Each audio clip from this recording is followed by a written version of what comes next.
2 અને એમાં વર્ષ જે 22 સુધી આપણે જોયું હતું લાસ્ટ ટાઈમ. જેનેસિસ ચેપ્ટર 2 અને એમાં વર્ષ 18 થી લઈને 25 આખો પેસેજ, એમાં વર્ષ 23 સુધી આપણે જોયું હતું. ને એમાં કેવી રીતે ઈશ્વર એમ કે સ્ત્રીને બનાવે છે અને કેવી રીતે ઈશ્વર પોતે એને લઈને આદમ પાસે આવે છે. અને પર્ટિક્યુલરલી જે વર્ષ ઉપર આપણે લાસ્ટ ટાઈમ ડિસ્કશન કરેલું અને સ્ટડી કરેલો, Lord God had taken from the man, he made into a woman and brought her to the man. And જે રિલેશનશિપની વાત કરી હતી કે ઈશ્વર કેવી રીતે આદમ અને હવા બંનેના ફાધર તરીકેનું એ જાણે ડ્યુટી છે એમની, અને ખાસ કરીને જ્યારે સ્ત્રીને બનાવે છે ત્યારે એને લઈ અને આદમને આપવાને માટે આવે છે. અને આજે પણ એમ કે ચર્ચની અંદર જે આપણે જોઈએ છે આખી સિસ્ટમ અને કલ્ચરની અંદર પણ બીજી જગ્યાએ પણ જોવા મળે છે. એટલે જે કસ્ટમ આવી છે એ એક્સિડન્ટલી ઓર બાય ચાન્સ નથી. બાઇબલ તમે જુઓ તો જે રીતે એમ કે છે કે ઈશ્વર હવાને લઈ આવ્યા એ પ્રમાણે. એક મિનિટ, એક જણનો મેસેજ છે, હું જરા એમને એડ કરી દઉં. 1 second. Girish,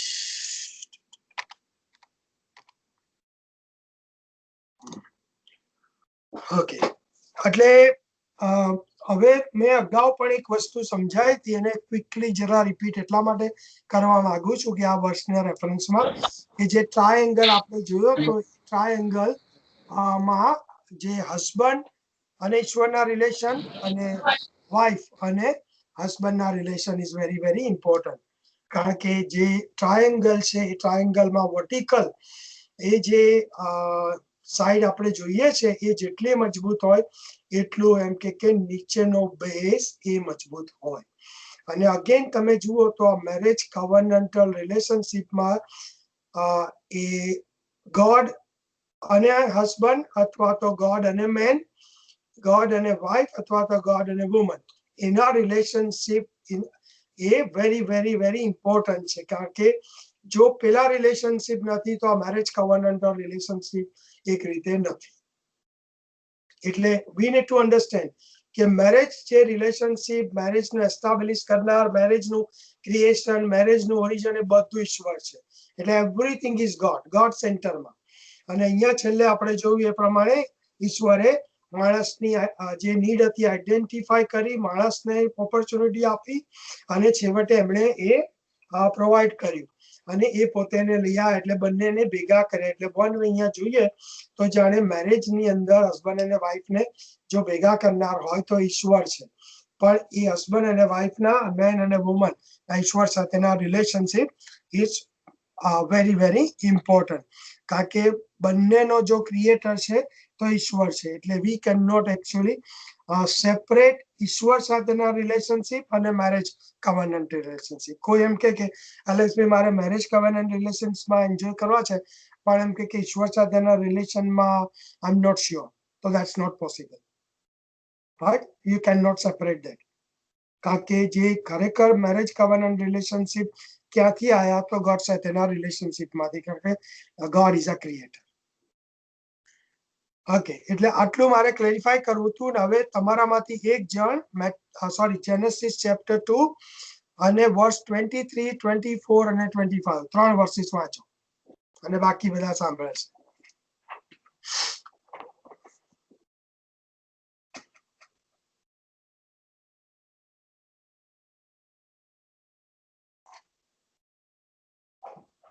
Hello, uncle. Vanchu?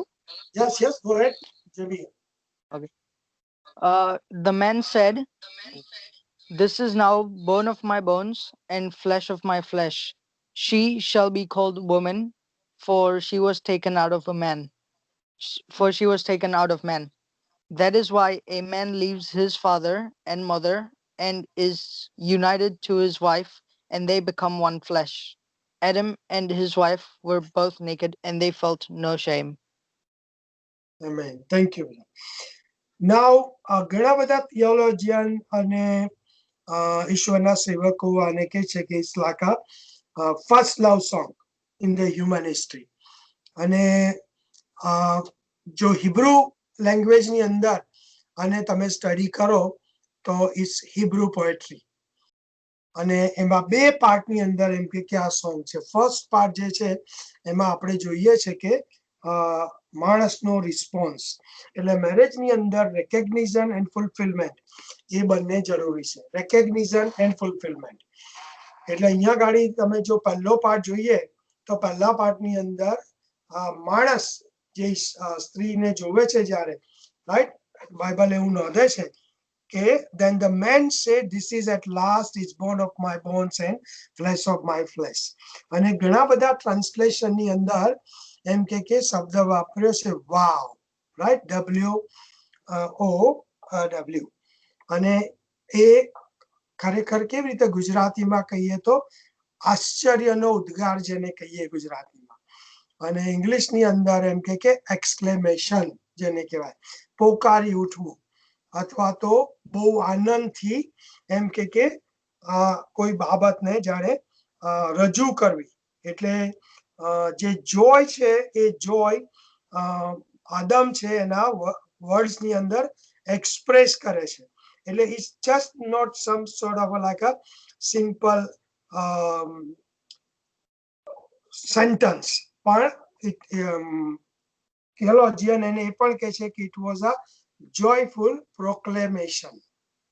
And why this is joyful proclamation? કારણ કે we need to remember કે જે પરેડ કરવામાં આવી અને આટલા બધા પ્રાણી પક્ષીઓને આદમની પાસે લાવવામાં આવ્યા, અને બાઇબલ બહુ ચોખ્ખું નોંધે છે કે જે આપણે અગાઉ જોયું, but for Adam there was not found a helper fit for him, right?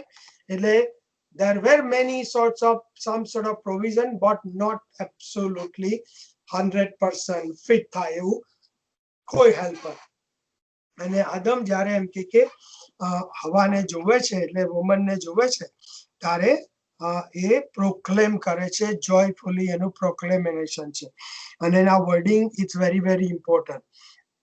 The first પાર્ટની અંદર એવું કહે છે, અને ઇટ્સ કોલ દેટ, એમાં 2-beat rhythm જેને એમ કે theologian કહે છે, from Adam's explosive surprise.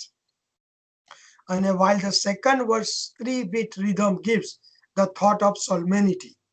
એટલે જે મેરેજ કવનન્ટ છે એમાં એમ કે આઈડેન્ટિફિકેશન બીજા વ્યક્તિનું, અને જે મેરેજ મેથેમેટિક્સ જેને હું કહું છું એ પછી આપણે જોઈશું. એટલે ફર્સ્ટ પાર્ટની અંદર the man said this is at last is bone of my bones and flesh of my. એટલે જે રેકગ્નિશન છે ઇઝ વેરી ઇમ્પોર્ટન્ટ કે આટલા બધા પ્રાણીઓ પક્ષીઓ, અને એ લોકોના પણ બોન્સ હતા, એ લોકોને પણ ફ્લેશ હતું બધું.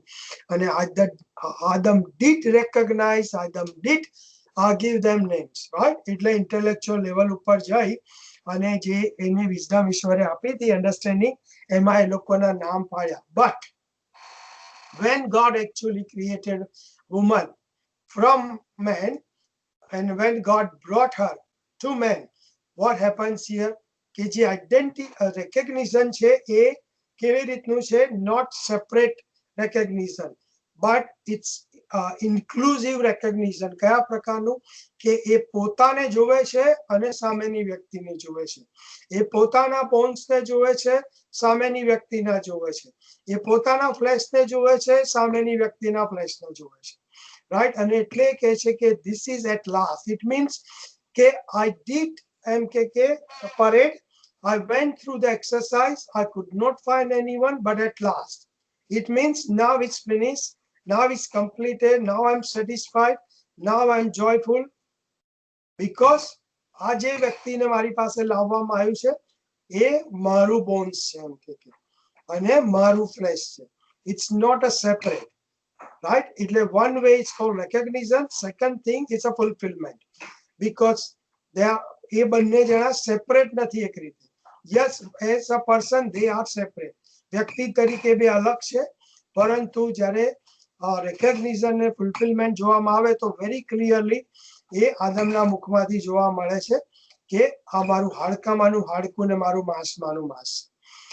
હવે હાડકામાંનું હાડકું ઇન ધ સેન્સ કે જે એ સ્ટ્રક્ચર અને જે રીતે સ્ત્રીને બનાવવામાં આવી, જે એનામાં હતું બોન્સ ને બધું એ અને જે બોન મેરોની જે આપણે વાત કરી હતી એ આદમ રેકગ્નાઇઝ કરે છે કે આ હું એ જ છું. Only thing nature is different અને સર્ટેન જે કે ફિમેલ તરીકે બનાવવામાં આવી એ બધું અલગ છે. બીજી વસ્તુ એમ કે જે ફ્લેશ છે તો એ પણ કહે છે કે મારું જ ફ્લેશ છે કે એ જ બ્લડ રાઈટ અને એ જ વેન્સ એ જ બધું એમ કે એ બ્રેઇન એ બધું જ ઈશ્વરે એ સ્ત્રીને આપ્યું. એટલે what I am trying to explain કે મેરેજ ની અંદર ઇઝ વેરી વેરી ઇમ્પોર્ટન્ટ કે when two people come together બે વ્યક્તિ જ્યારે જોડાણ કરે છે યસ એ લોકો અલગ અલગ કુટુંબમાંથી આવે છે અલગ અલગ પ્રકારનો ઉછેર હોય છે અલગ અલગ નો નેચર પર્સપેક્ટિવ આ બધું હોય છે પણ what they need to recognize in marriage કે now God is making them one.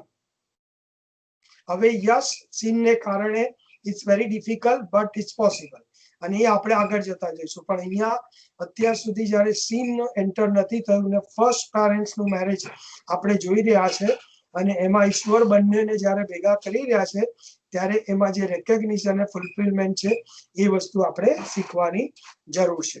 બીજી વસ્તુ જે ઇમ્પોર્ટન્ટ છે જેને સ્પિરિચ્યુઅલ આસ્પેક્ટ કહેવાય એટલે સ્પિરિચ્યુઅલ આસ્પેક્ટ ની અંદર ભલે વર્ડિંગ ની અંદર નથી પણ આદમ એવું કહેવાય કે જે ઓરિજિનલ વર્ડ્સ ને બધા પ્રમાણે કે હી ડીડ રેકગ્નાઇઝ કે આ જે વ્યક્તિ મારી પાસે લાવવામાં આવી છે એ પણ ઈશ્વરની ઇમેજ અને લાઇકનેસમાં જ ક્રિએટ કરવામાં આવી છે.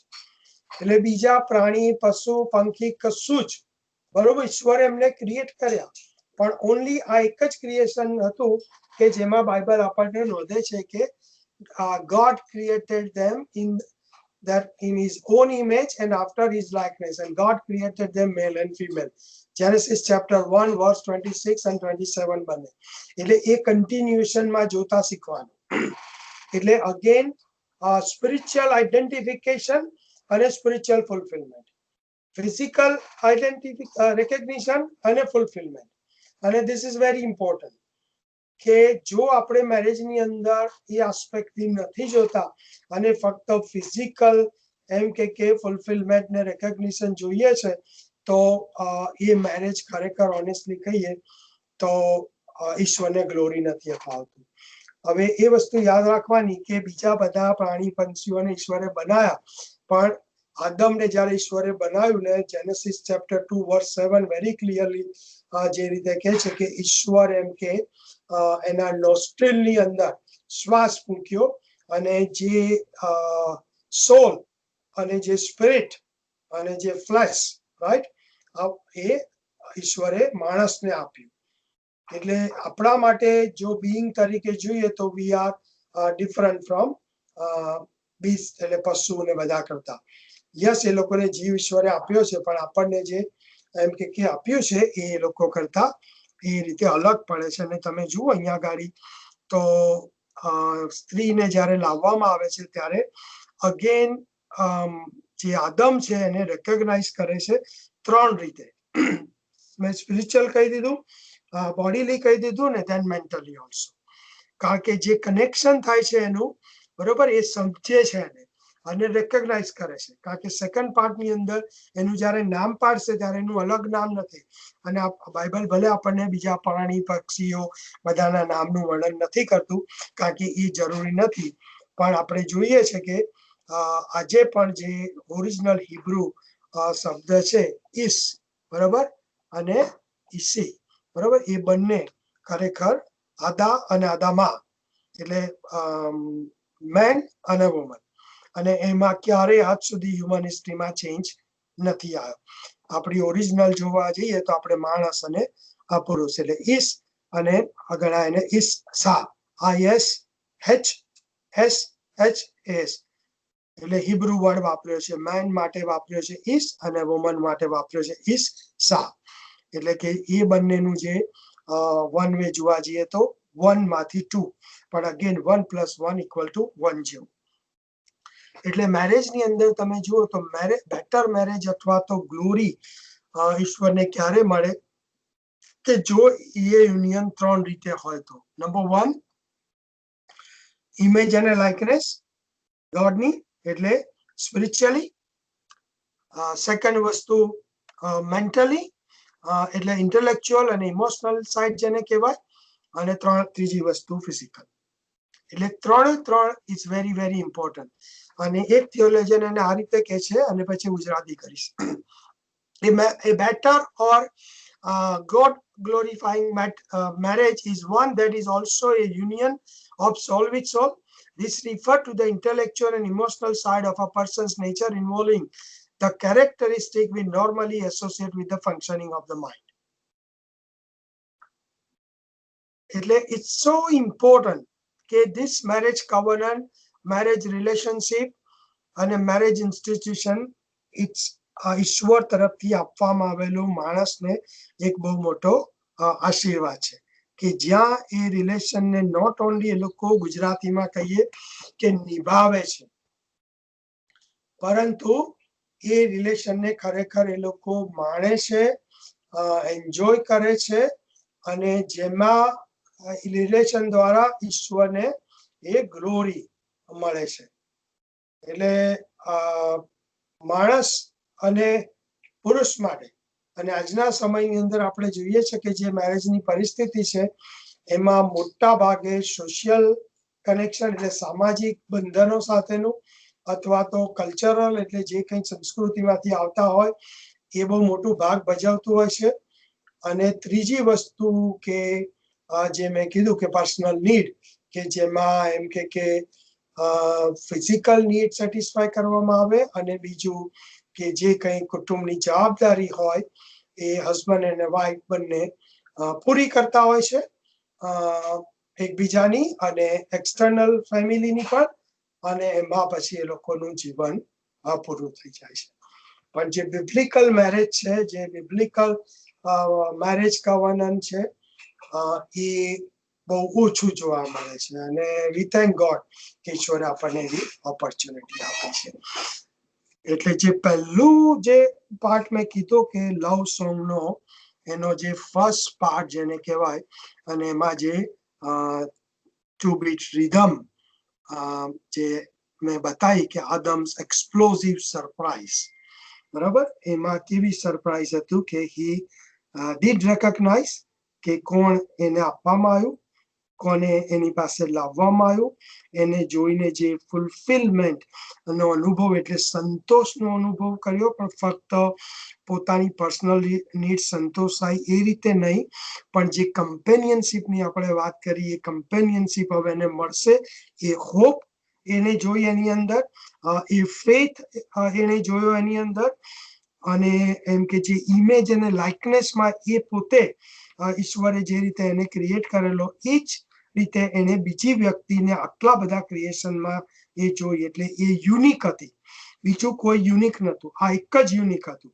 અને એ વેરી ઇમ્પોર્ટન્ટ, બધું એના મગજમાં જે અન્ડરસ્ટેન્ડ અને જે રેકોગ્નિશન આવ્યું, અને જે બોન્ડિંગ જેને કહેવાય કે જોઈને જ એની સાથે જોડાઈ ગયો, દેટ ઇઝ ઓલ્સો ઇમ્પોર્ટન્ટ. કારણ કે again I am going to take in the future કે કેમ વિશ્વાસી લોકોના જ મેરેજ જરૂરી છે, બાઇબલ કહે છે, કારણ કે વિશ્વાસી એક અને બીજી વ્યક્તિ અવિશ્વાસી હોય તો they can not join, right. એટલે this first part is recognition અને ફૂલફિલમેન્ટમાં આપણે એનું આદમનું એ પ્રોક્લેમેશન જોયું. હવે જ્યોતિને કશું કેવું છે, પછી એની વન્સ ટુ શેર એનીથિંગ, પછી હું સેકન્ડ પાર્ટ લઉં છું. બોલો.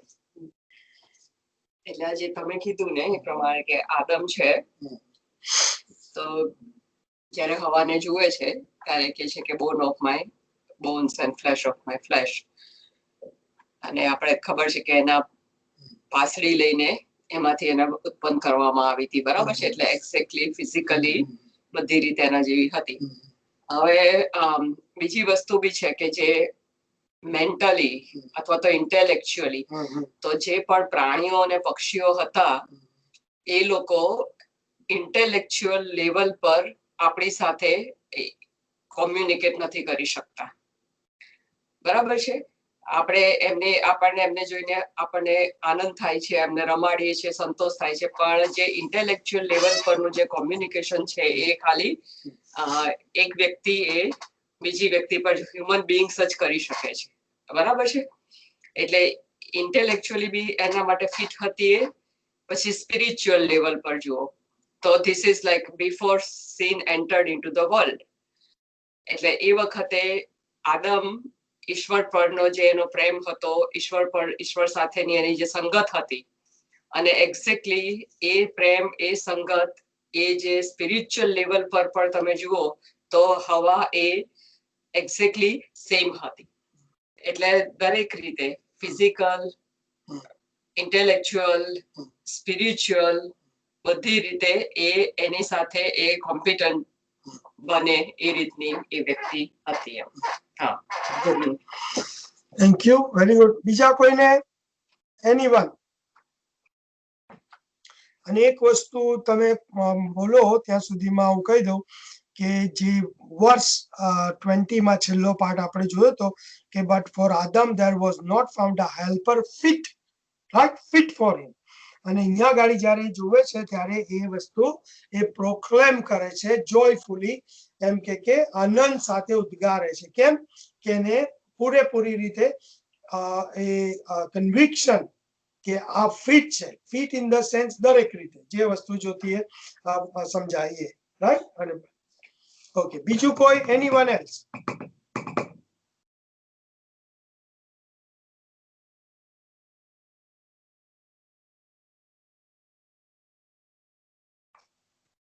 ઓકે, હવે જે હિબ્રુ જે ઓરિજિનલ લેંગ્વેજ જેમાં બાઇબલ નો જૂનો કરાર લખવામાં આવ્યો, બરોબર, એમાં એ લોકો ફ્લેશ અને બોન નો ઉપયોગ આમાં કરે છે. એટલે અમુક જે કોમેન્ટેટર છે બહુ સરસ રીતે એક્સપ્લેન કરે છે. I want to little bit તમને સમજાવવા માંગુ છું કે એક કોમેન્ટેટર એને એવી રીતે કહે છે કે જ્યારે એને સ્ત્રીને જોઈ તો ખરેખર શું જોયું? He saw her as a mirror or himself. એટલે કે તમે અરીસા પાસે ઉભા રહો અને તમે તમારી જાતને જુઓ, એક્ઝેક્ટલી એ જ રીતે કે છે આદમે એ સ્ત્રીને જોઈ. અને વિથ સમ વેરી એગ્રીએબલ ડિફરન્સીસ. અને આપણે જાણીએ છીએ કે ઈશ્વરે પુરુષ અને સ્ત્રીમાં નેચરમાં અમુક, પછી ફિમેલ અને મેલ જે ફિઝિકલ જે ડિફરન્સ એ બધું આપ્યું છે. પરંતુ એમ કે કહેવાય કે થિયોલોજીકલી અને ઈશ્વરે બંનેને ઇમેજ અને લાઇકનેસમાં ક્રિએટ કર્યા. એમાં આપણે ચોક્કસ કહી શકીએ કે પુરુષ અને સ્ત્રી, અને અહીંયા આપણે હસબન્ડ અને વાઇફ એ વર્ડ યુઝ કરીએ તો એકબીજાના એ મિરર છે. અને that is very important understanding. એટલે હું આ રીતે સમજાવું છું કે તમે સમજી શકો કે મેરેજ રિલેશનશિપ એ કેટલો બધો ઇમ્પોર્ટન્ટ છે, અને સોસાયટી માટે કેટલો ઇમ્પોર્ટન્ટ છે, ચર્ચ માટે ઇમ્પોર્ટન્ટ છે, અને વર્લ્ડ માટે એટલો ઇમ્પોર્ટન્ટ છે. આજે જો મેરેજ જે રીતે આજે દુનિયામાં જઈ રહ્યું છે, અને માની લો કે બધા જ ગે અને લેસ્બિયન મેરેજમાં જ કન્વર્ટ થઈ જાય તો ભલે જે લોકો અત્યારે એમાં છે એમને નથી ખબર પડતી, પણ જો તમે વિચારો તો કે 10 કે 15 કે 20 કે 40 કે 50 વર્ષ પછી દુનિયાની પરિસ્થિતિ શું હશે? એટલે this is very important truth, અને વેરી ઇમ્પોર્ટન્ટ કે આપણે એને સમજીએ. હવે જ્હોન કેલ્વિન એ બહુ મોટો થિયોલોજિયન, તમે ઘણા બધા એનું નામ સાંભળ્યું હશે. અને જ્હોન કેલ્વિન બહુ સરસ રીતે મૂકે છે કે John kelvin beautifully puts words into Adam's mouth. Now at length I have obtained a suitable companion. એટલે કે છે કે બહુ રાહ જોયા પછી કે મારા માટે એમ કે સ્યુટેબલ અથવા તો જે પ્રમાણેની જરૂરી છે એ પ્રમાણેની સહાયકારી, યોગ્ય સહાયકારી, શું જતી? હા, યોગ્ય સહાયકારી મને મળી છે. Who is part of the substance of my flesh. એટલે કે જે એમ કે મારો શરીરનો ભાગ છે. પછી કે છે in whom I behold, કે જેનામાં હું છું, as it were another self, કે જાણે એમ કે હું જ મારું જ જાણે કે પ્રતિબિંબ છે. such astonished ecstasy, એટલે કે જેને સમજી શકાય એવું નથી એવું આ ભવ્ય છે. he had found his companion is long for love. એટલે કે છે કે એને એની સહાયકારી જે એને એમ કે ફેલોશિપ આપે સાચી, એ એને મળી. અને હિઝ લોંગ ફોર લવ, કે જે એને પ્રેમ કરે, જે પ્રેમની એને જરૂરિયાત હતી, એ કે છે કે એને મળે. He was no longer alone, અને હવે કે છે એ એકલો નથી. અને એટલા માટે તમે જુઓ કે ઈશ્વરે બી કીધું કે માણસ એકલો રે તે સારું નહીં.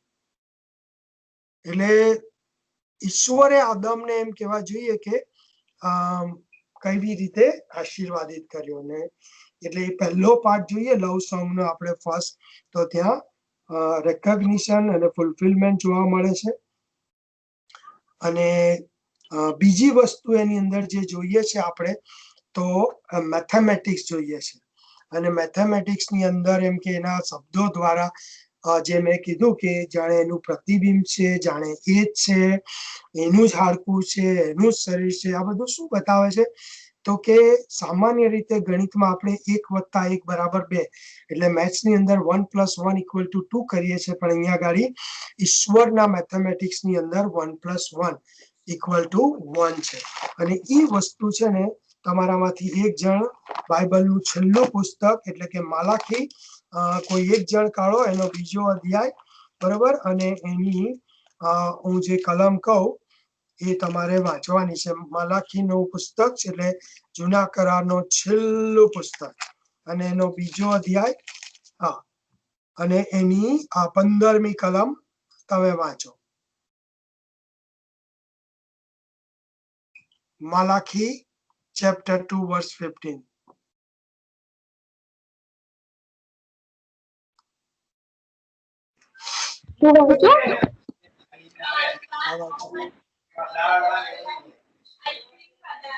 માલાખી 2:15. વળી જેનામાં આત્માનો અંશ હતો તેણે એ પ્રમાણે કર્યું નથી.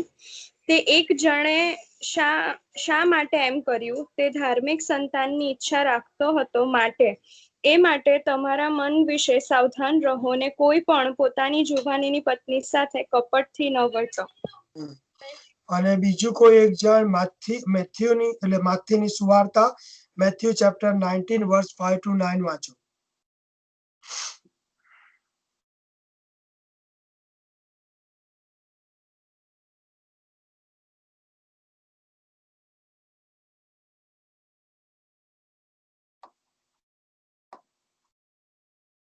Matthew chapter 19 verse 5 to 9.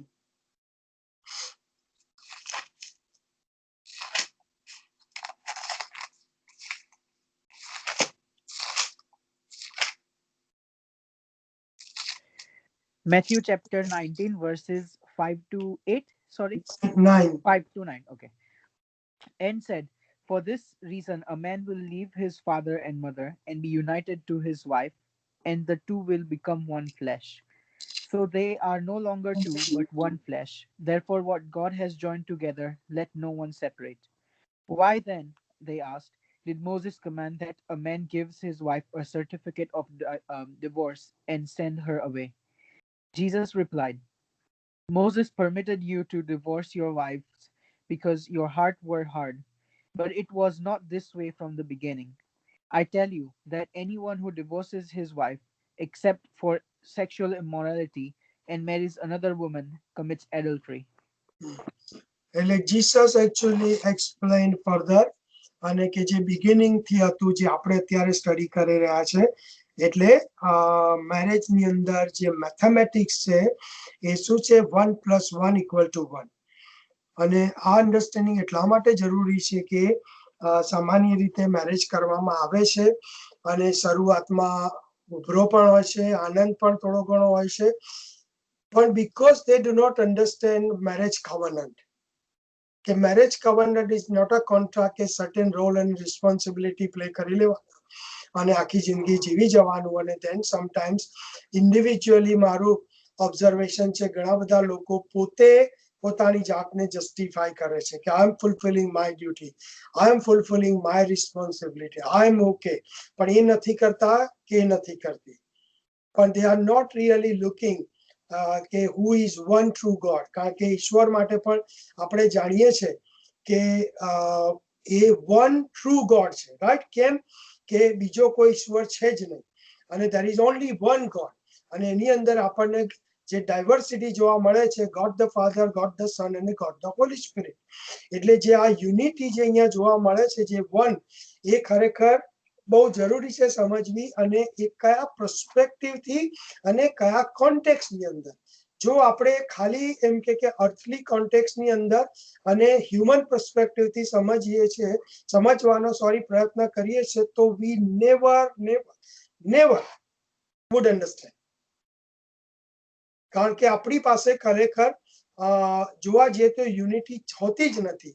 આપણા સોસાયટીની અંદર જે શબ્દ છે અને જેને આપણે બધા એક યા બીજી રીતે એમ કે ફોલો કરવાનો પ્રયત્ન કરીએ છીએ, એ છે યુનિફોર્મિટી.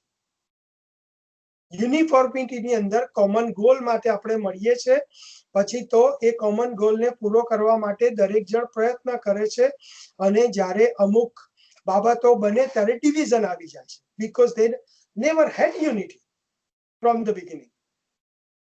પણ મેરેજની અંદર ઇઝ વેરી ઇમ્પોર્ટન્ટ કે જ્યારે મેરેજ કવનન્ટની અંદર એન્ટર આપણે થઈએ છીએ ત્યારે જે સેકન્ડ પાર્ટ આજે આપણે શીખી રહ્યા છે, પહેલું મેં રેકોગ્નિશન અને ફુલફિલમેન્ટ બતાવ્યું છે. બીજી વસ્તુ છે એ મેરેજ યુનિટી. અને યુનિટી મીન્સ 1 + 1 = 1.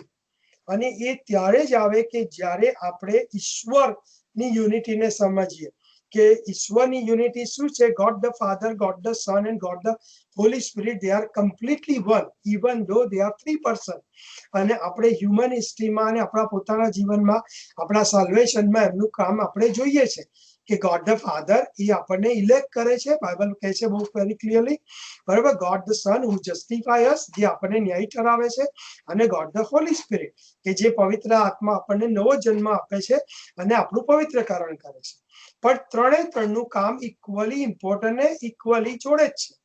એવું નથી કે ફાધર એમ કે કરે છે તારે સન બાજુએ હટી જાય. No, even when we are studying creation, whole creation ની અંદર આપણે જોઈએ છે કે ગોડ સે એટલે ગોડ ધ ફાધર, બરોબર. Said a word logos, basically પ્રભુ ઈસુ ખ્રિસ્ત. અને હોલી સ્પિરિટ એમ કે ત્યાં spirit of God was hovering. Genesis chapter 1:1 કે એ આત્મા ત્યાં ગાડી ઉપર જાણે હોવર કરતો હતો. અને અલ્ટિમેટલી આપણે જાણીએ છીએ કે ક્રિએશન આખું પિતા, પુત્ર અને પવિત્ર આત્મા. અને મોર દેન ધેટ, ઉત્પત્તિ 1 અધ્યાય 26 અને 27 કલમમાં વેરી ક્લિયર કે let us make man in our image and likeness. એટલે ત્યાં પણ ટ્રાયન ગોડ.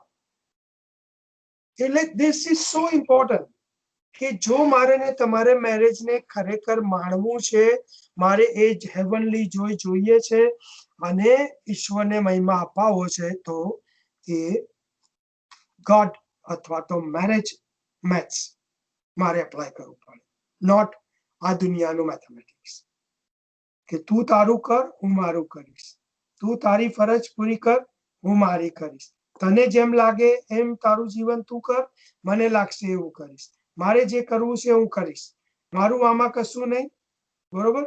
હું બહુ કરું છું, તું નથી કરતી. અથવા તો ઘણી વખત વાઇફ કહે છે હું બહુ કરું છું, તમે નથી કરતા, vote ever.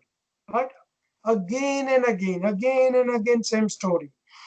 And the reason કે એની મૂળની કારણ they never understood કે marriage માં unity is not only important but vital. Without unity કોઈ મેરેજ સક્સેસ ના. સેમ યુનિટી તમે જુઓ તો પાઉલ પ્રેરિત એમ કે નવા કરારમાં એ મંડળીને માટે વાપરે છે કે આપણે જે વિશ્વાસી લોકો છીએ, પ્રભુ ઈસુ ખ્રિસ્તમાં નવો જન્મ પામેલા, એમાં એફેસિયન ચેપ્ટર 4 ની અંદર એ જે વન શબ્દ વાપરે છે, one God, one saviour, one church, one Christ, one church, one baptism, right. And that is important.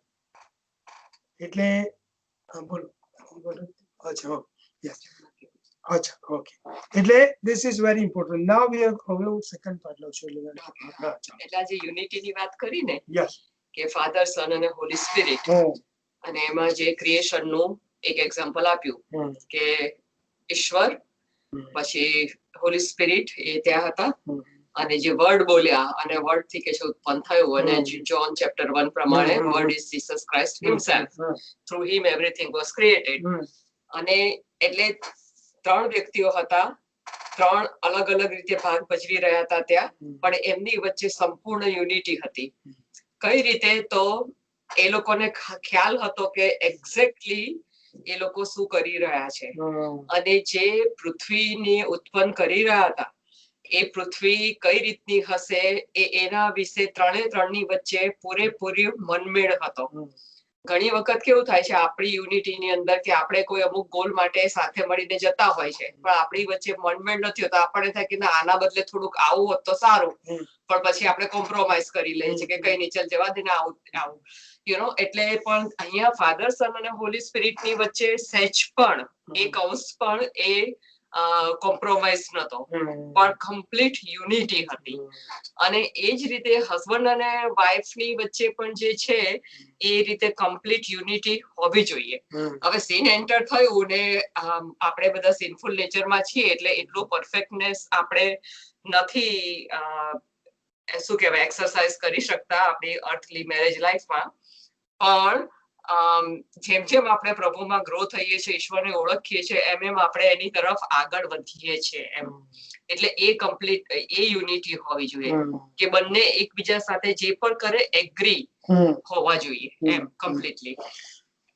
Thank you જ્યોતિએ બહુ સરસ કીધું. એમાં હું થોડુંક ઉમેરી દઈશ કે એ ફાધર, સન અને હોલી સ્પિરિટ એ યુનિટી જે છે એમાં બંનેની હાર્મની, પછી ત્રણે ત્રણ, અને સાથે સાથે હ્યુમન હિસ્ટ્રીમાં અને બાઇબલ જે રીતે ત્રિએક ઈશ્વરની યુનિટીને આપણી આગળ મૂકે છે, એમાં ગોડ ધ ફાધર જ્યારે એમ કે જો સાલ્વેશનના કોન્ટેક્સમાં સમજીએ તો દરેક જનરેશનમાં જે લોકોને ઈશ્વરે પસંદ કર્યા એ લોકો માટે એમ કે પાપની પ્રાયશ્ચિત માટે, પાપનું એમ કે જે દંડ આજ્ઞા છે એની ચૂકવણી માટે જે જરૂરી હતું એને માટે વોલિન્ટરીલી એમ કે સન પોતે આગળ આવે છે અને પૂરેપૂરી રીતે એને આધીન થાય છે. એટલે even God the father, God the સન અને ગોડ ધ હોલી સ્પિરિટમાં આપણે શું જોઈએ છે?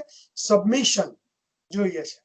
એટલે વિધિન એમ કે ગોડ હેડ જેને કહેવાય એમાં પણ એ બ્યુટીફુલ જે ફંક્શન છે વર્ક કરવાનું એ આપણે જોઈ શકીએ છીએ. એટલે યુનિટી ઇઝ નોટ જસ્ટ કે એગ્રીઇંગ અથવા તો ફક્ત આપણે સમજી લઈએ, પણ ઇટ્સ વેરી ઇમ્પોર્ટન્ટ કે જેને આપણે આધીન થઈ અને ફૂલફિલમેન્ટ માટે આગળ વધીએ. એટલે મેરેજની અંદર પણ જો મેરેજને આપણે ઈશ્વર તરફથી આપવામાં આવેલી એમ કહેવાય કે આશીર્વાદ, પછી ઈશ્વર જેનો ઉત્પન્ન કરતા, પછી ઈશ્વરે પોતાના પર્પસ, પોતાના મહિમાને માટે મેરેજ બનાવ્યું છે.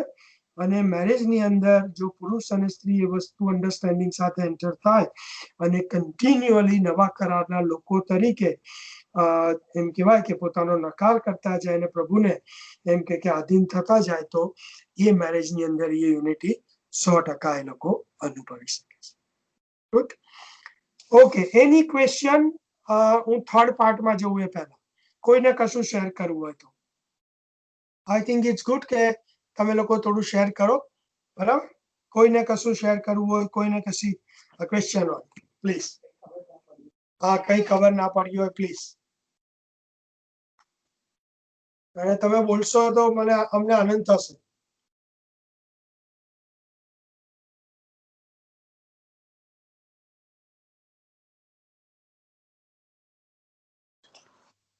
અંકલ, યસ, મારી જોડે કોમેન્ટ રહી છે અને હું એ શું કે રીડ કરવા માંગુ છું. અને આઈ થિંક તમે ઓલવેઝ આ વસ્તુને પોઈન્ટ આઉટ કરો પણ છો. હમણાં પણ આપણે મેથ્યુનું એ વાંચ્યું એમાં બસ જેમાં આપણે ફાધર, મધર અને જે એની રિલેશનશિપમાં છે જે મેરેજનું શું ઇમ્પોર્ટન્સ છે. ઓકે, તો હું રીડ કરું છું. તો companionship requires that marriage be a primary relationship. God did not create a father and mother for Adam, nor a child, but a wife. A man must leave father and mother in order to cleave to his wife to establish a one flesh relationship. This means that the marriage relationship is primary, not the parent-child relationship. The parent-child relationship must be altered before the marriage relationship can be established.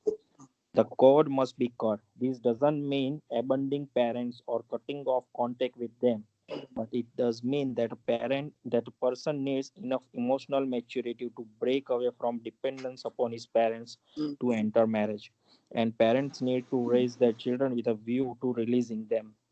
It also means that if a couple builds their marriage around their children, or as more frequently happens, the husband builds his life around his job, while the wife builds her life around the children, they are heading for the serious problems when it is time for the nest to empty. It's not helping the children either. The best way to be a good parent to your children is to be a good husband to their mother or a good wife to their father. Marriage must be a primary. Very good. Thank you, Anis. Very nice. Chalo, બીજું કોઈ anyone want to say something or any question?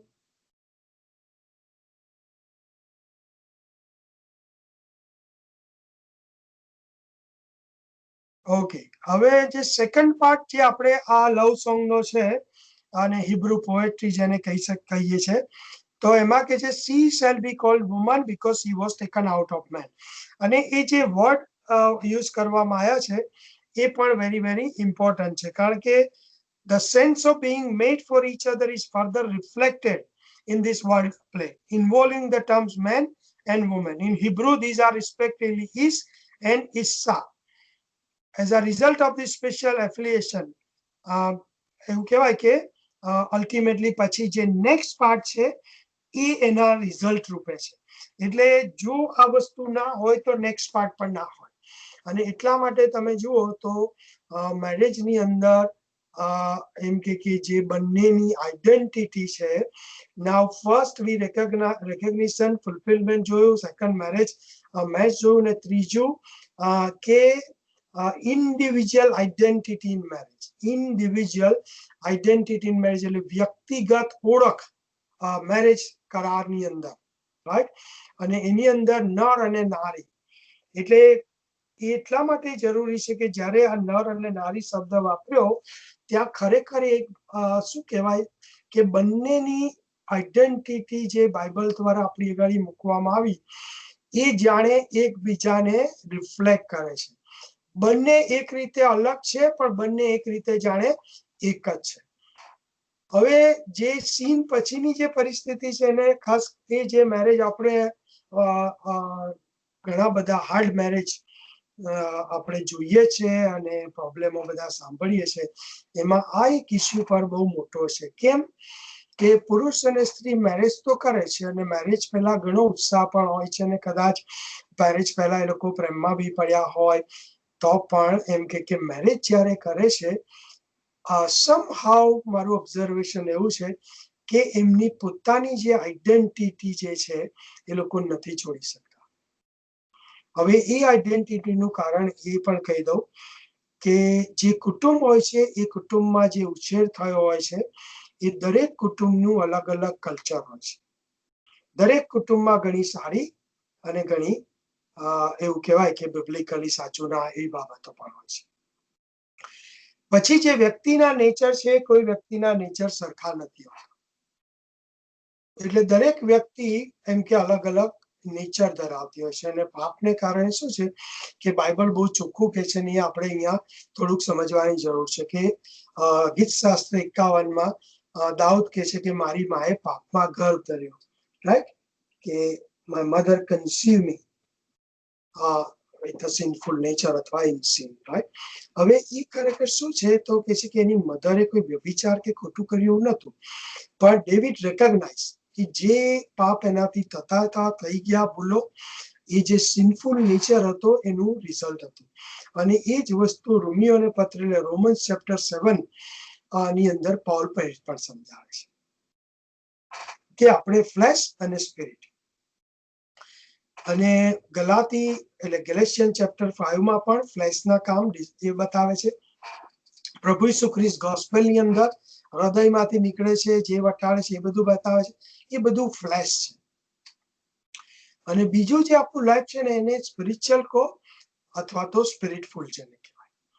હવે જો આપણે Born again છીએ અને બંને વ્યક્તિ marriage કરે છે, ઇવન ધો એ સિનફુલ નેચર એમનામાં હોય છે, પણ જો એ લોકો એમ કે સ્પિરિટથી દોરાય અને લેડ બાય ધ સ્પિરિટ હશે તો કન્ટિન્યુઅલી એ લોકો શું કરશે, એમના ફ્લેશ ને ક્રુસિફાય કરશે. એટલે બંનેનો નેચર જે હશે, બંનેની પ્રાયોરિટી, બંનેની અમુક પ્રેફરન્સીસ છે, એ બધું એ લોકો શું કરશે, એક બાજુ મૂકીને વધસ્તંભ ઉપર એને ક્રુસિફાય કરશે. And that is very important in the marriage also. કારણ કે અહીંયા જે ઓળખ આપવામાં આવી છે એ ઓળખની અંદર બે વ્યક્તિની અલગ અલગ ઓળખ છે. હિબ્રુ વર્ડ પ્રમાણે ISH એટલે ઈશ અને ઈસા એટલે ISH બરાબર. એ સ્ત્રી અને પુરુષ, મેન અને વુમન. પણ એ ઓળખ અલગ હોવા છતાં પણ એ ઓળખ શું કરે છે કે એકબીજાનું રિફ્લેક્શન આપે છે. અને એ રીતે એમ કહેવાય કે આ ઓળખ દ્વારા પણ આપણે એ જોઈ શકીએ છીએ કે આ બે વ્યક્તિ છે પણ એક જ વ્યક્તિ છે. આ બે વ્યક્તિ છે પણ એક જ વ્યક્તિ છે. ઇન ધ સેન્સ બંને વ્યક્તિ સમાન નેચર ધરાવે છે, બંને વ્યક્તિ પાસે ઈશ્વરની ઇમેજ અને લાઇકનેસ છે. અને યસ, આ પાપ આવ્યું એ પહેલાની વાત છે. હવે એ વસ્તુ શું થઈ કે આગળ આપણે જેનેસિસ ચેપ્ટર 3 જોઈશું, કારણ કે મેરેજને માટે ઇમ્પોર્ટન્ટ ચેપ્ટર છે, રાઈટ. પણ એ પછી આગળ જ્યારે આપણે પ્રભુ ઈસુ ખ્રિસ્તમાં જે નવું માણસપણું ને બધું જોઈશું કે જે મેરેજ માટે કેવી રીતે એમાં નોટ જરૂરી પણ એને એપ્લાય કરવાનું. અને જે જેનેસિસ અત્યારે આપણે ચેપ્ટર 2 માંથી શીખી રહ્યા છે એ કેવી રીતે આપણે પામી શકીએ, એ બાઇબલ શું કહે છે એના વિશે એ આપણે સમજીશું. હવે એમાં જ્યારે સમજીશું ત્યારે આપણને ખ્યાલ આવશે કે એ નવા માણસપણું એટલે પ્રભુ ઈસુ ખ્રિસ્તને જો આપણે પહેરી ના લઈએ તો એ શક્ય નથી. હવે તમારામાંથી કોઈ એક વ્યક્તિ ક્વિકલી રોમીયોને પત્ર 13મો અધ્યાય અને 14મી કલમ, રોમન્સ ચેપ્ટર 13 અને વર્સ 14 વાંચો. રોમન્સ ચેપ્ટર 13 અને વર્સ 14, રોમીયોને પત્ર 13મો અધ્યાય અને 14મી કલમ.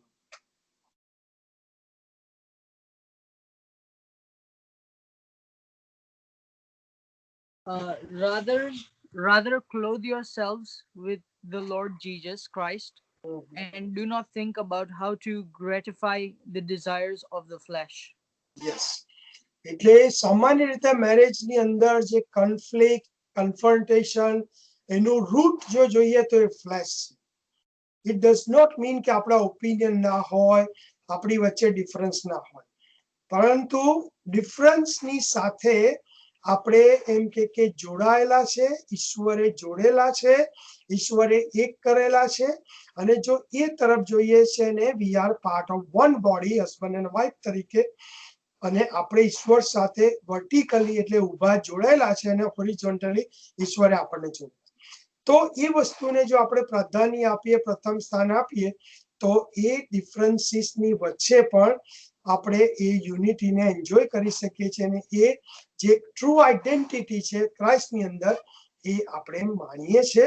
અને એ આઈડેન્ટિટી આપણને ઈશ્વરને ખરેખર તો એવું કહેવાય કે મેરેજ દ્વારા ગ્લોરી આપણે આપી શકીએ છીએ, રાઈટ. ઓકે, એટલે લવ સોંગ અથવા તો જે હિબ્રુ પોએટ્રીના મેં બે મેઇન ઇમ્પોર્ટન્ટ જે ભાગ હતા એ બે ઇમ્પોર્ટન્ટ ભાગમાં મેં તમને ત્રણ બાબત કે ચાર બાબત સમજાવી. પહેલું રેકોગ્નિશન સમજાયું આદમનું, પછી ફુલફિલમેન્ટ સમજાયું, પછી આપણે મેથેમેટિક્સ એટલે ગણિત જોયું મેરેજનું, 1 + 1 = 1 જોયું. અને પછી એ મેરેજની અંદર એમ કે જે ઓળખ, રાઈટ, એ ઓળખ ભલે બંનેને અલગ અલગ નામ પણ એક જ, એ પણ જોયું. અને મેરેજ યુનિટી વસ્તુ જોઈએ આપણે, એટલે ચારે ચાર વસ્તુ. એટલે આ ચારે ચાર વસ્તુ એમ કે ગોડલી મેરેજ માટે is very very important principal છે. અને હા બોલો જોઈએ જાણે બોલો. હવે એટલે વિચાર કરતી હતી કે જ્યારે પુરુષને ઉત્પન્ન કર્યો પણ પછી એને એકલો રહે તો સારું નહીં, બરાબર છે. એટલે હી વોઝ નોટ પરફેક્ટ. જે રીતે તમે જે પર્પઝને માટે ઈશ્વરે માણસ જાતને ઉત્પન્ન કરી હતી એના માટે પુરુષ અને સ્ત્રી બંનેનું હોવું જરૂરનું હતું. એકલો પુરુષ એ જે ઈશ્વરનો જે પર્પઝ હતો એને ફૂલફિલ નથી કરી શકતો, બરાબર છે. અને એટલા માટે ઈશ્વર સ્ત્રીને લાવે છે.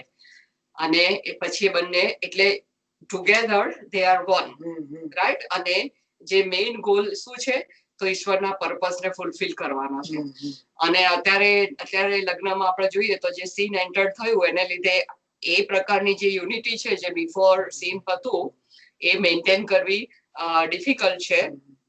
પણ એટ ધ સેમ ટાઈમ જે રીતે આપણે બાઇબલ કહે છે કે આપણે આપણી જાતને ક્રુસિફાય કરવાની છે, તો જ્યારે એ બાબતને જ્યારે આપણે પ્રાધાન્ય આપીએ છીએ કે આપણી જાતને ક્રુસિફાય કરવાની, અને શા માટે ઈશ્વરે મને મેરેજમાં મૂકી છે કે મૂક્યો છે, તો એનો ગોલ શું છે, એનો પર્પસ શું છે, આના દ્વારા ઈશ્વરને ગ્લોરી આપવાની છે, એ વસ્તુ જ્યારે ધ્યાનમાં લઈએ છે ત્યારે એ ઈઝી પડે છે સબમિટ થવું, અને એ વનનેસ ની અંદર કામ કરવું ઈઝી પડે છે. Very true, thank you. એટલે હું બીજો પાર્ટ લઉં છું, પણ કદાચ હજુ પૂરો નહીં થાય આપણાથી આજે, પણ ધેટ્સ ઓકે. હવે વર્સ 24, બરોબર, જેનેસિસ ચેપ્ટર 2 વર્સ 24, બરાબર, ધ્યાનથી તમે લોકો તમારા બાઇબલમાં જુઓ. અને એ કરીએ પહેલા એમ અગેન રિપીટ કરી દઉં એક વાક્ય કે if a main is created a trinity of body, soul and spirit, so it is very important that husband and wife are to be united on each of those levels, body, soul and spirit, if the marriage is to be called all that God intended for them. એટલે જો ઈશ્વરનો જે intention છે મેરેજની પાછળ એને fulfil કરવો હોય અને એ થવો જોઈએ, તો એની અંદર એ ઇન્ટેલેક્ચ્યુઅલી એટલે મેન્ટલી, ફિઝિકલી અને સ્પિરિચ્યુઅલી ત્રણે ત્રણ ઇક્વલી ઇમ્પોર્ટન્ટ છે. ઘણી જગ્યાએ એવું પણ જોવા મળે છે કે અમુક ભાગને પ્રાયોરિટી આપવામાં આવે અને બીજા ભાગને લેક કરવામાં આવે, and that's not even right, બરાબર. અને એટલા માટે જે સોલોમનનું સોંગ ઓફ સોલોમન, અને એની અંદર બાઇબલ જે લખે છે, અને જે આપણે જોઈએ તો ઘણી બધી લેંગ્વેજ આપણને એમ લાગે કે કેમ આવા બધા શબ્દો લખ્યા છે, પણ એને બીકોઝ આપણે સિનફુલ નેચર વાળા લોકો છે એટલે જે પવિત્રતાથી જોવા જોઈએ નથી જોઈ શકતા, પણ ઈશ્વરે એ પવિત્ર આત્માની દોરવણીમાં સોંગ ઓફ સોલોમન લખ્યું છે, આપ્યું છે આપણને, અને લખવામાં આવ્યું. અને એની અંદર જે ફિઝિકલ એવું કહેવાય કે જે રિલેશનશિપ છે એ વિશે પણ વાત કરી છે, અને એ ઈશ્વરની નજરની અંદર ઇઝ વેરી ઇમ્પોર્ટન્ટ. એટલે સ્પિરિચ્યુઅલ એટલે વન ઇન સ્પિરિટ, ઇન્ટેલેક્ચ્યુઅલ એટલે મેન્ટલી, એ વન ઇન માઇન્ડ, અને one in body. That's all the three parts is equally important. એટલે એ મેરેજ માટે એ જરૂરી છે. હવે જે ચેપ્ટર 2 વર્સ 24 માં પહેલો શબ્દ ધેરફોર, એનાથી બાઇબલ શરૂ કરે છે, એનું કારણ શું, અને હવે હું તમારી પાસેથી જવાબ માંગીશ, બરાબર. અત્યાર સુધીની બાઇબલ સ્ટડી તમે સાંભળી, શીખ્યા, બધું, અને 24મી કલમ એટલે ઉત્પત્તિ બીજા અધ્યાયની જેનેસિસ ચેપ્ટર 2 વર્સ 24 પહેલો વર્સ ધેરફોર થી કેમ શરૂ થયો, આ માટે કેમ બાઇબલ ત્યાં ધેરફોર શબ્દ વાપરે છે.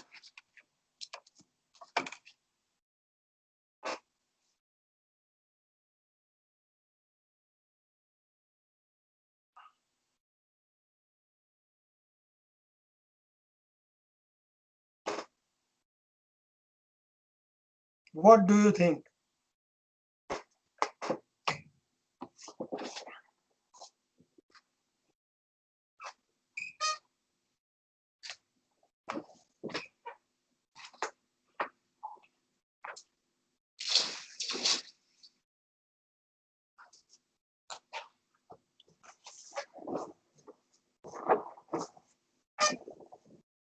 જેને બી જે લાગે, therefore, બરાબર, વેરી ઇમ્પોર્ટન્ટ વર્ડ વાપર્યો છે. આ માટે ગુજરાતીમાં એવું હશે, કેમ. આપણી પાસે લગભગ 15 મિનિટ છે, અને મારી રિક્વેસ્ટ કે તમે બધા બોલો જે પણ તમને ખબર. Hello, uncle. યસ, બોલો. Is it used to like justify the previous verse? Okay, ચાલો.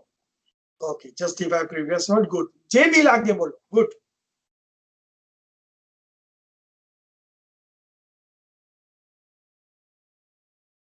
અંકલ, જે પાછલા વર્ષમાં જે ડિફાઇન કર્યું છે, યસ યસ, એનું એ શું કહેવાય ફર્ધર એક્સપ્લેનેશન આપે છે ઇન ધ સેન્સ કે જે પાછલા વર્ષમાં ડિફાઇન કર્યું છે ને એનો મતલબ કે શું મીન કરે છે એ ડેફિનેશન એમ ઇન અ વે કે શું ના કરવું જોઈએ કે શું કરવું જોઈએ એ ડેફિનેશન લઈને. બરાબર, ગુડ.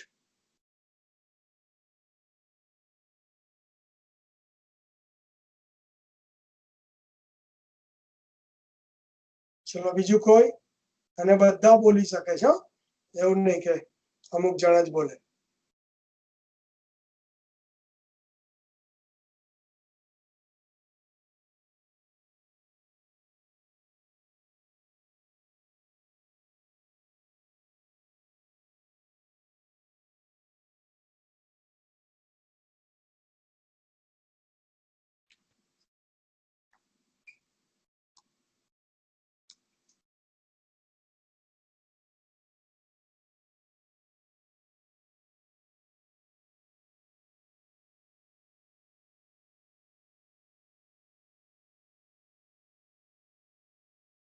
હવે હું થોડાકના નામ બોલું છું, બરાબર? Kevin, what do you think? Kevin or Shweta? Well, I think જેમ શેરવીને કીધું જસ્ટ એક્સટેન્ડિંગ ધેટ કે એની આગળનો જે વર્ડ્સ હતો એને એનું રીઝનિંગ ઇન અ વે આપે છે એન્ડ ટુ સે એમ્ફોસાઇઝ કરે છે વધારે એની પર આ પ્રમાણે કરવું જોઈએ in this context. Good.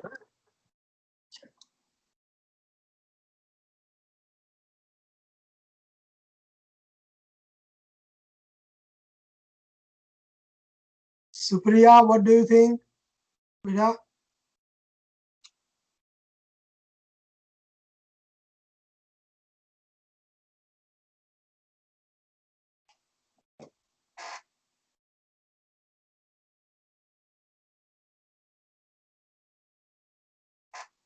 Anish or Sally, what do you think?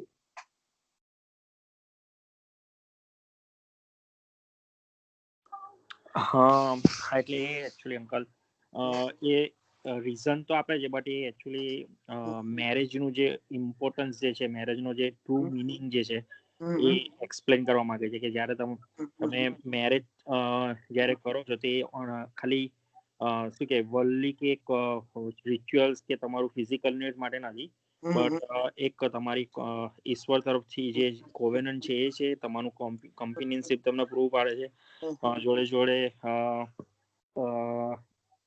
એટલા માટે પણ એ લખે છે કે જે શું કહેવાય જે ફાધર મધરનું સ્પેસિફિક કેમ એ લોકોએ લખ્યું છે ત્યાં કે man leaves his father and mother and is united to his wife કે નોર્મલી તમે જુઓ તો કે જ્યારે મધર અને ફાધર અને જ્યારે રિલેશનશિપ હોય છે ત્યારે ઇમોશન્સ બહુ એટેચ હોય છે તમારા અને જ્યારે આ સ્ટેપ લેવાનું આવે છે તે ઘણી વખતે તમને શું કહેવાય ઘણા બધા ડિસિઝન લેવામાં અને ઘણી વખત એ પ્રોબ્લેમ ઊભા કરે છે ને અત્યારના કલ્ચરમાં મારો પોતાના એક્સપિરિયન્સ પરથી પણ કહું કે જ્યારે એ વસ્તુ વચ્ચે આવે છે જ્યારે તમારા મધર ફાધરની લઈને તમે તમારા બેની વચ્ચે ડિસિઝન કરો છો ત્યારે ઘણા બધા કોન્ફ્લિક્ટ ઊભા થાય છે તો I think that is one of the reason હું પણ કહી શકું. Good, thank you. જ્યોતિ કહે છે હા. એટલે જે ધેરફોર શબ્દ જે વાપરવામાં આવ્યો છે એ બ્રિજ છે.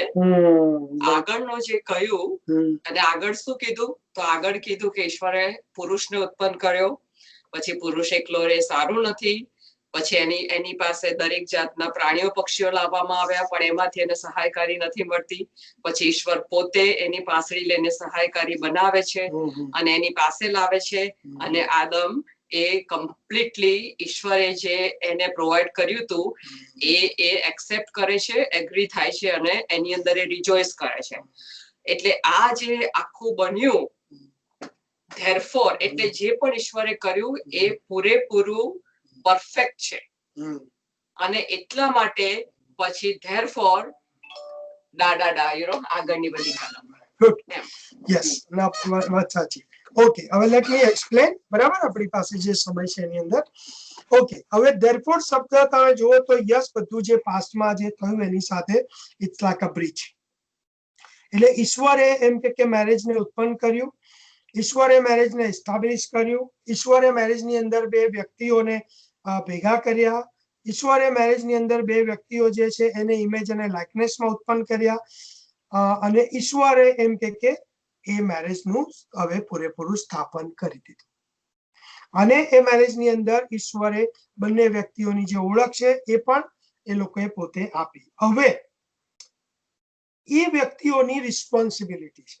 અને થ્રુઆઉટ બાઇબલ એક બે વસ્તુ હંમેશા ઉત્પત્તિથી લઈને પ્રકટીકરણ સુધી જોવા મળે છે. એક બાજુ it's called grace of God, ઈશ્વરની કૃપા, રાઈટ. અને જે કૃપા વર્ડ શબ્દ છે એ બ્રોડર સેન્સમાં આપણે જોઈએ, મોટી રીતે જોઈએ તો એમાં આ ઈશ્વરનું આયોજન, ઈશ્વરની ઉત્પત્તિ બધું જાય છે. કેમ કે ઈશ્વરે એમ કે બધું એ કૃપાની અંદર કર્યું અને માણસને આપ્યું આખું સૃષ્ટિ કરી. હવે જે બધું કર્યું એટલે માણસની રિસ્પોન્સિબિલિટી, અને થ્રુઆઉટ બાઇબલ હ્યુમન રિસ્પોન્સિબિલિટીની વાત કરે છે. પાપની બાબતમાં પણ બાઇબલ આપણને કહે છે કે આપણે આપણા પાપોની માફી માંગવી જોઈએ. ઈશ્વરની કૃપા છે કે પ્રભુ ઈસુ ખ્રિસ્તમાં આપણને પાપની માફી એમ કે મળે છે, એ ચોક્કસ છે. પરંતુ આપણી પોતાની પણ એ રિસ્પોન્સિબિલિટી બાઇબલ આપણા પર મૂકે છે.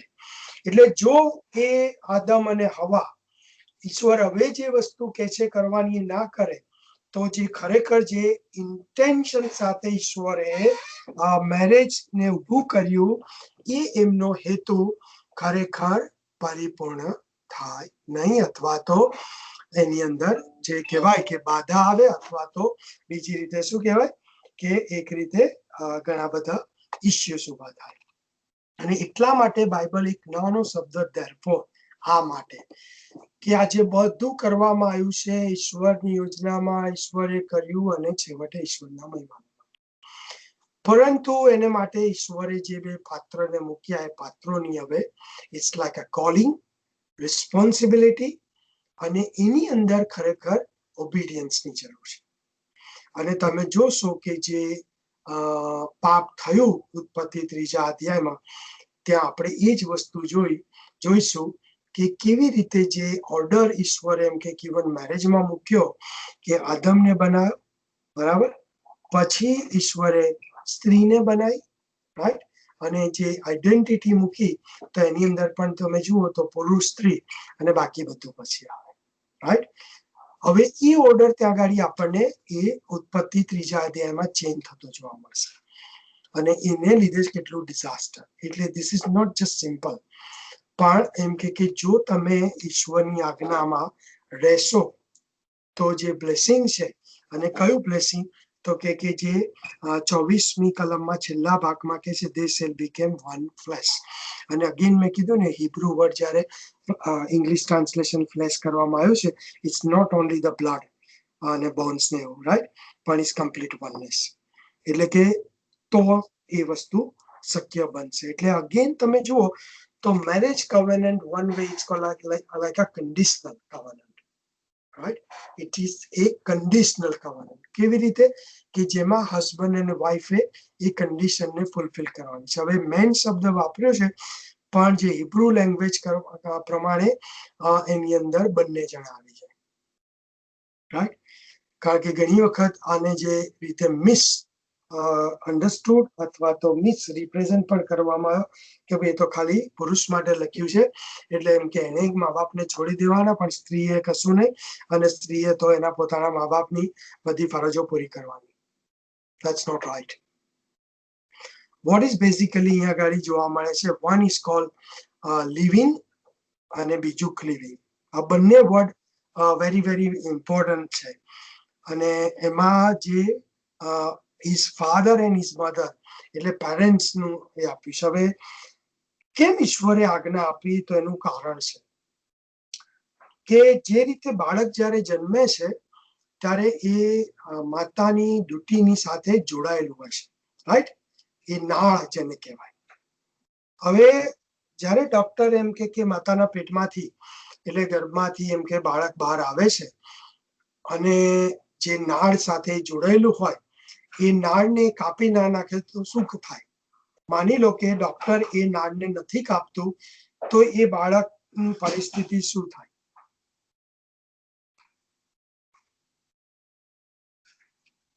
બોલો.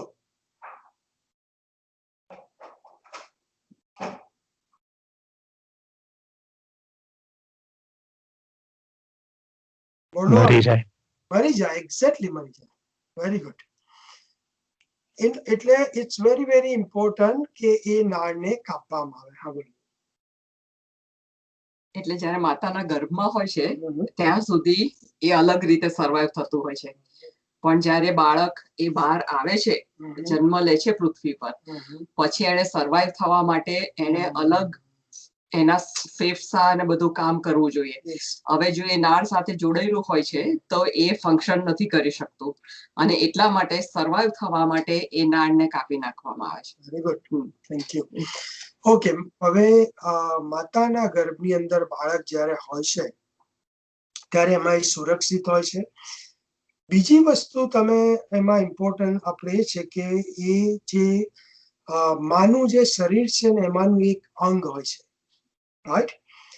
પણ એ જ્યારે પૃથ્વી પર આવે છે ત્યારે એ કમ્પ્લીટ નવું એવું કહેવાય કે વ્યક્તિ છે, ઉત્પત્તિ છે, અને એને એક નવી વ્યક્તિ તરીકે જીવન એમાં એને વધવું જોઈએ, એને વૃદ્ધિ પામવી જોઈએ, અને એ જીવન એમ કે આગળ વધવું જ જોઈએ.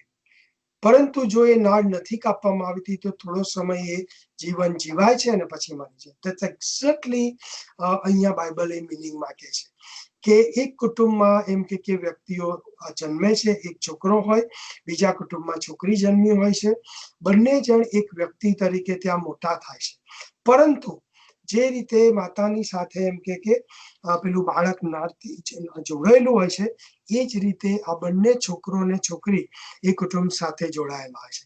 પણ જ્યારે એ લોકો મેરેજ કવનન્ટની અંદર આવે છે ત્યારે બંને વ્યક્તિઓ એમ કે જો એ નાળ એટલે ઇમોશનલ જે કનેક્શન હોય, ઇટ ડઝ નોટ મીન કે મા બાપને નથી એમ સાચવવાના, નહીંતર ઈશ્વરે 10 આજ્ઞામાંની 5મી આજ્ઞા આપી ના હોત. એટલે ડોન્ટ ગો ધેટ વે. પણ જે ઇમોશનલ એટેચમેન્ટ જે હોય છે એમાંથી એ લોકોએ સેપરેટ થવાનું છે, એ નાળને કાપવાની છે, અને નાળ બંને બાજુથી કપાવી જોઈએ. મા બાપે કાપવાની છે અને એ છોકરો અને છોકરી, અને એ લોકો બંને એ વ્યક્તિગત વ્યક્તિ તરીકે એમ કે મેરેજ કવનન્ટમાં જોડાવાનું હોય છે. કારણ કે તો એ લોકો શું કરે, એ લોકો એ મેરેજ કવનન્ટમાં સ્વતંત્ર રીતે એ મેરેજ અને વ્યક્તિ તરીકે વૃદ્ધિ પામે, અને ઈશ્વરનો જે પર્પસ છે, જે ઇન્ટેન્શનથી જે એ લોકોને ભેગા કરવામાં આવ્યા છે એ લોકો કરી છે. હવે અહીંયા તમે જુઓ તો ઈશ્વર સ્ત્રીને લઈ આવ્યા એની પાસે, પણ પછી કોઈ જગ્યાએ એમ કે આપણે જોતા નથી કે ભાઈ સ્ત્રી ઉભા રહ્યા અને પછી આદમને કહે છે કે ઉભા રહે, હું જોઉં છું તું શું કરીશ. નથી. વન વે તમે જોવા જઈએ તો ઈશ્વર પોતે ફાધર તરીકે માણસને આપી દે છે, એને સોંપી દે છે રિશ્તા. એટલે એ leaving is very important, separation is very important. અને અનીસે કીધું એ બહુ સાચી વસ્તુ છે કે આજે તમે ગુજરાતમાં તો હું જોઉં છું જ કે મેચ્યોરિટી, અને ઓસ્ટ્રેલિયામાં લગભગ અમારે અત્યારે 20 વર્ષ થઈ ગયા, 20 વર્ષની મિનિસ્ટ્રીની અંદર ઘણા બધા મેરેજને મેં ભાગતા બી જોયા અને તૂટતા જોયા, અને ખ્રિસ્તી બેકગ્રાઉન્ડ ઘણા મેરેજ આજે પણ સ્ટ્રગલ કરી રહ્યા છે. અને 90% જો એમાં મેં રીઝન એટલે કારણ જોયું હોય તો એ ઘણી વખત આ સેપરેશન નહીં હોવાને કારણે છોકરો અને છોકરી મા બાપને વળગી રહે છે, અને મા બાપ એમને જે કે એ પ્રમાણે એ લોકો કરવાનો પ્રયત્ન કરે છે.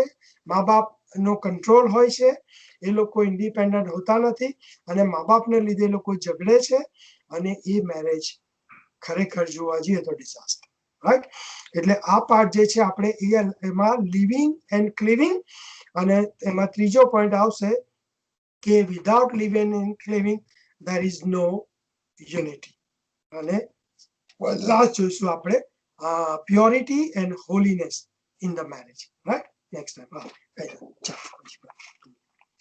એટલે છેલ્લું કહી દઉં કે જ્યારે બાળક બહાર આવે છે માતાના પેટમાંથી, પછી એના દરેક ઓર્ગન ફંક્શન કરે તો એ એક હ્યુમન બીઈંગ તરીકે મોટું થાય છે. એ જ પ્રમાણે જ્યારે પુરુષ અને સ્ત્રીના લગ્ન થાય છે પછી એ લોકોના લગ્નની અંદર એ લોકોએ ગોડલીનેસને એક્સરસાઇઝ કરવાની હોય છે.